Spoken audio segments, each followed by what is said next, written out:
आता आपण याच्या उलटा प्रवास करूयात.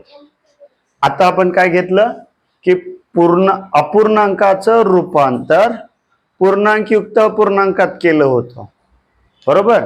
दिलेला अपूर्णांक समजा मी इथे दिलं 35°/8. मग आपण काय करत होतो 8 × 8 8 × 2 = 16 8 × 3 = 24 8 × 4 = 32. भागाकार किती आला 4. बाकी किती उरली 3.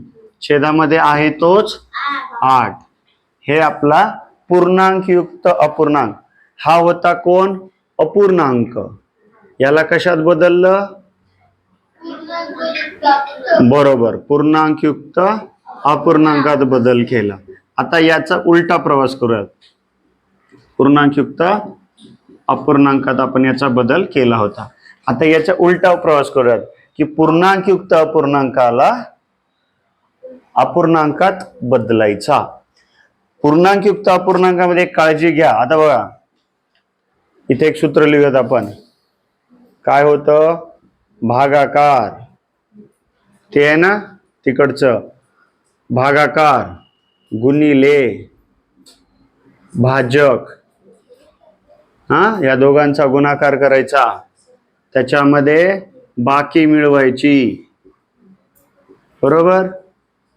छेदामध्ये कोण असतं हे येतं कोण भाज्य. हे कोण मिळतं आपल्याला भाज्य. या सूत्राचा उपयोग इथं करायचा आहे. आता हे सूत्र मी थोड्या वेळापूर्वी दिलं होतं. भागाकार गुणिले भाजक अधिक बाकी बरोबर भाजी. आता ह्या दोघांचा गुणाकार बरोबर. ह्या दोघांचा गुणाकार सूत्रानुसार बघा ह्या दोघांचा गुणाकार करायचा. आलेल्या गुणाकारामध्ये ही मिळवायची. आपल्याला भाज्य मिळतो. ठीक आहे. करू तसं. एखादा 3°/2 छेदामध्ये 5. इथे एक लक्षात ठेवा पूर्णांकयुक्त अपूर्णांकामध्ये हा पूर्ण अंक आहे, हा अंश आहे, हा छेद आहे. बरोबर. पूर्णांकयुक्त अपूर्णांकामध्ये कधीही अंश हा छोटा असतो छेदापेक्षा. अंश हा छेदापेक्षा छोटा असतो. म्हणजे एवढा भाग छेदाधिक पाहिजे. पूर्णांकयुक्त अपूर्णांक छेदाधिक अपूर्णांक. समजा तसं दिलं असेल तर त्याच्यात थोडासा चेंज करावा लागेल. काहीतरी अर्धवट दिलेलं आहे असं होतं, काहीतरी चुकीचं दिलंय असं होतं. म्हणजे मी काय म्हणतोय माहिती का. समजा असं दिलं असेल हे बघा इथं हा जो 7 आहे हा मोठा आहे 4 पेक्षा मोठा आहे असं राहत नाही. हे चुकतं. लहानच पाहिजे. अंश हा छेदापेक्षा लहानच पाहिजे. आता का कसं काय ते आपल्याला हळूहळू कळेलच.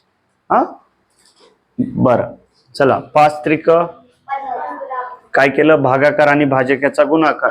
भागाकार आणि भाजक याचा गुणाकार 5 15 मध्ये हे आल्याला गुणाकार किती 15. म्हणजे 3 × 5 याच्यामध्ये काय मिळवायचा 2. 3 × 5 याच्यामध्ये 2 मिळवायचा आणि छेदामध्ये 5 लिहायचा. काय अडचण आहे का नाही ना. छेदामध्ये 5 कसं काय तो भाजक जशाच तसा येतो म्हणून हा छेद बदलत नाही. अगोदर पण छेद बदलला नव्हता आपण.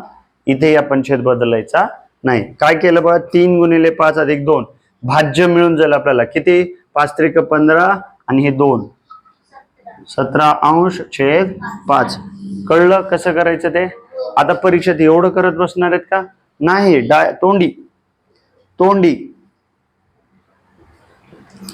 तोंडी 7 × 28 28 29 30 31 7 × 28 आणि 3 मी ना कसं बोलतो बघा 7 × 28 28 हे हातचे म्हणायचो. हे फक्त म्हणण्यासाठी आहे लक्षात ठेवण्यासाठी आहे.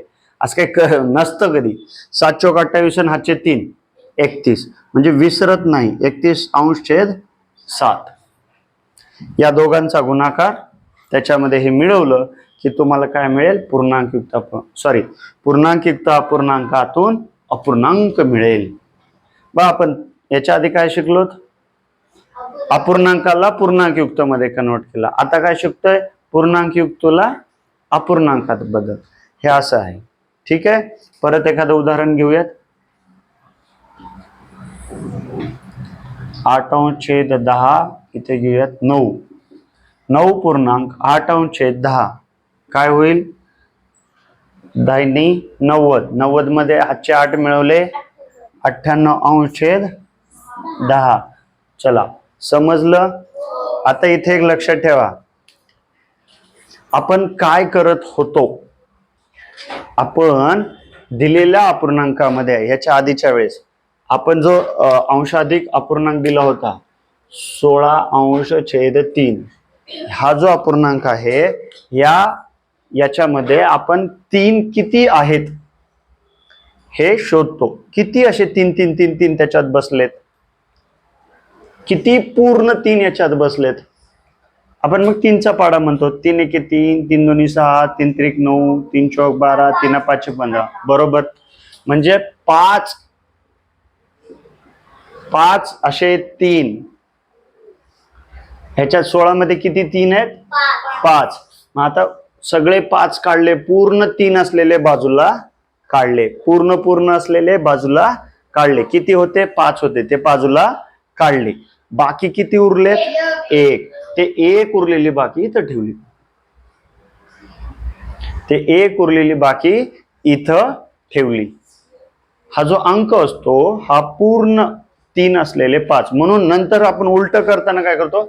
या दोघांचा गुणाकार करतो आणि परत हे मिळवतो. ठीक आहे.